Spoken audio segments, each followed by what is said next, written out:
Hi guys. This video will focus on giving you an introduction to our Native American project that we're going to get started in the next couple days. We're pretty excited to start, and I'm going to start by showing you an example of a finished product.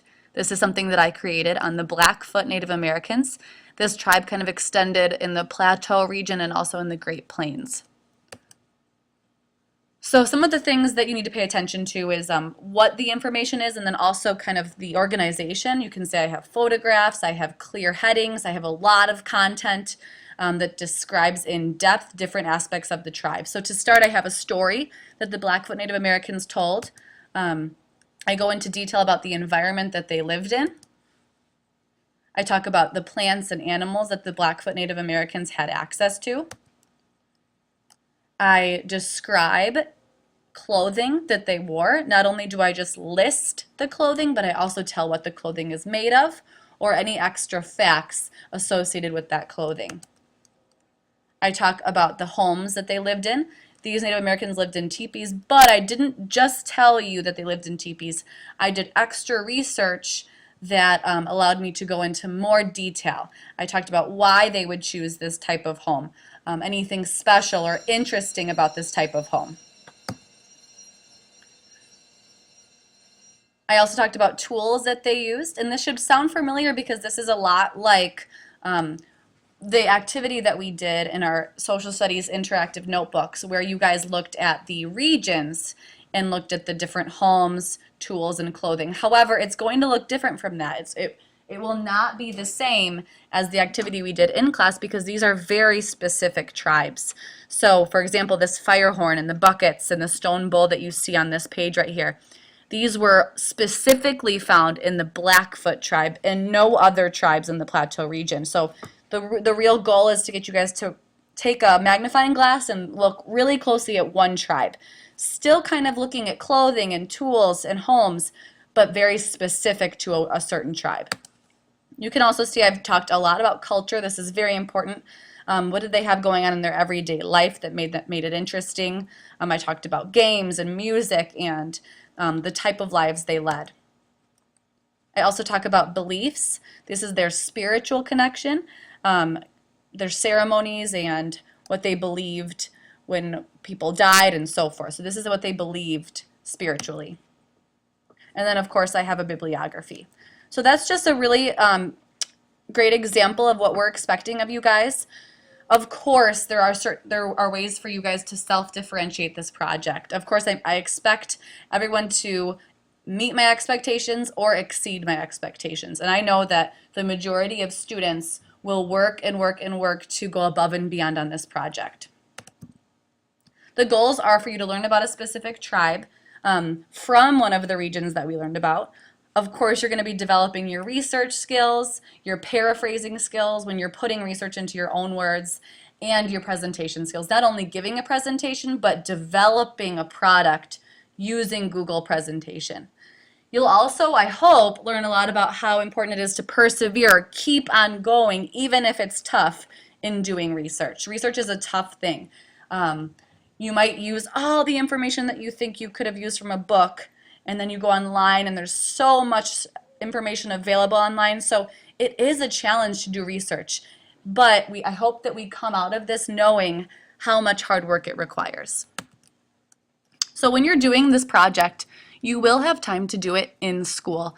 If you look on this side, what will happen in school is the research. You'll be using books from the library or online sites that we'll talk about to look up information about your tribe. You'll also be taking notes in class about the information that you're finding using a Google Doc. So only in school are we working on the research. Now, if you use your time well in school and you're really focused and independent, then you will have completed the research portion in school. However, if you don't use your time very well, you will have to do the rest of the research at home. But we really don't think that that's necessary, especially if you work hard in school. Now, at home, your main job is to actually create your Google presentation. That means that you're going to take the information from your notes, put it into a Google presentation, and this is it when you get to format the font, select the photographs that are appropriate, and all of that presentation-based activities. So you can see there's a clear difference. At home, you're doing, at school, you're doing research, taking notes on research. And at home, you're filtering that research into a Google presentation and making it all pretty. This, creating the Google presentation, formatting the font and selecting photographs will only happen at home. That means that you will have homework. I said if you use your time well, then at home work will be these main things. Putting information into a Google presentation, finding a font you like, and selecting photographs and pictures that are appropriate. Now there will be due dates for certain slides. And we'll talk about this more in class, and these should look familiar because they come from the example I just showed you. But in the environment slide, for example, will be due on a certain day. The plants and animals slide, for example, will be due on a certain day. Clothing will be due on a certain day, and I couldn't fit them all, but houses, culture, beliefs, they'll all be due on a certain day.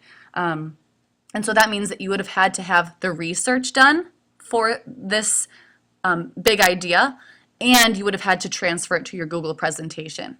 Okay, so let's just say that the environment is due tomorrow. By tomorrow, I had to have done all my research on environment and put that information into the Google presentation, formatted it, made it look pretty, and that is what I'm turning into my teacher. These will be spaced apart. We're going to really help you chunk it up. This is very manageable if you use your time wisely in class. Now when you turn in the environment slide or the plants and animals slide or the clothing slide, I will be really quick to give you feedback. Okay, so this is a screenshot I took of a student in the past who received feedback from me on her environment slide. Okay, so you can see that over here, I used the comment feature to communicate with her about what she needed to improve upon. Okay, so when you click on this, you'll see my comments pop up. So I said, Haley, your project looks great so far. I especially love that when you include photos, you also include captions to describe them.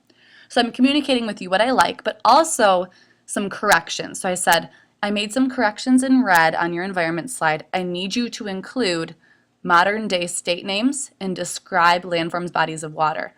Now this was a reminder to Haley to make sure to meet my expectations.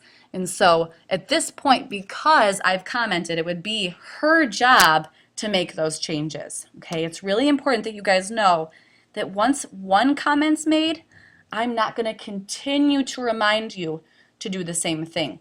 So this would be the only time that I would have reminded Haley to include these pieces of information into her environment slide. Okay, this becomes very important, guys. You cannot not delete any of these comments. I believe the word is resolve. These comments cannot be resolved because it's important for your teachers to know what comments you acted on and what comments you ignored. Okay, a great student will really look so closely at these comments and say, what do I have to do to make it better? Now, a student who might not get as good a grade on this project as the other would look at these comments and not fix anything. Okay, so we're relying on you at this point to make the corrections yourself.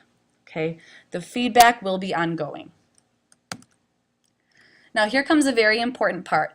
You guys are going to be selecting your tribe. Okay, these are the tribes broken into, luckily, some very familiar cultural regions. So we have Southeastern tribes, Plains tribes, California Intermountain tribes, Eastern Woodlands tribes, Southwest tribes, Northwest Coast tribes, and Plateau tribes.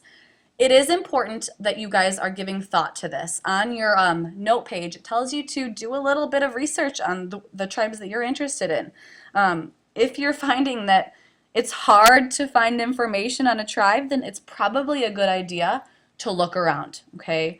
So you're doing some very basic pre-search on the tribe that you're interested in. So if I was interested in the Cherokee tribe, honestly, guys, I would just Google search Cherokee. How much information is there? Is there a lot? Is there a little? Is this information interesting to me? Do I have a connection with it? And that would help me decide if I wanted to pursue Cherokee for the project. We want you to write your top 3 choices down because if there's too many repeats, we're going to have to work with your second or third choices. Okay, so this is very important.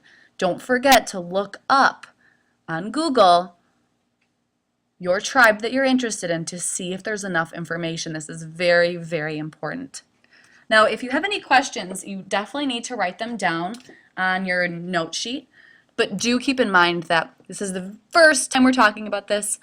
We will go over it in class as well, but I did want to give you a little preview so that we didn't have to spend so much time in class talking about it.